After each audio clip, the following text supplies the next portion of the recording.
দুরূদ শরীফের এটা এমন জিনিস যে দুরূদ শরীফ আমার আল্লাহ রাব্বুল আলামিন ফেরেশতাদেরকে নিয়ে পড়েন, জোরে বলি সুবহানাল্লাহ।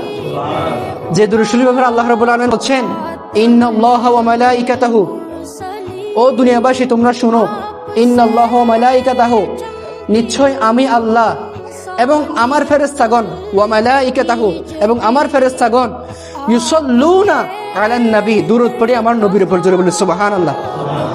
দুরূদ শরীফ এটা এমন জিনিস, নামাজ আল্লাহ রাব্বুল আলামিন আমাদেরকে পড়তে বলেছেন, কিন্তু নামাজ আল্লাহ পড়েন না, ফেরেশতাও পড়েন না। রোজা আল্লাহ রাখেন না, ফেরেশতাও রাখেন না। কিন্তু দুরূদ শরীফ এটা এমন জিনিস যে দুরূদ শরীফ আমার আল্লাহর কুদরতি জমানে ফেরেশতাদের সাথে নিয়ে আমার আল্লাহ রাব্বুল আলামিন আমার নবীর উপর দুরূদ শরীফ পড়ে, তারা বলে সুবহানাল্লাহ। তো সেই দুরূদ শরীফ আমরা পড়তে পারবো ইনশাআল্লাহ। আল্লাহ রাব্বুল আলামিন অর্থাৎ দাওয়াত দিয়ে বলছেন ইউসাল্লুনা আলান নবী ইয়া আইয়ুহাল্লাযীনা আমানু, ও মুমিন বান্দাগণ, ঈমানদার বান্দাগণ তোমরা শুনো, সুতরাং ইয়া আইয়ুহাল্লাযীনা আমানু সাল্লু আলাইহি ওয়া সাল্লিমু তাসলিমা, শুরু বলি সুবহানাল্লাহ।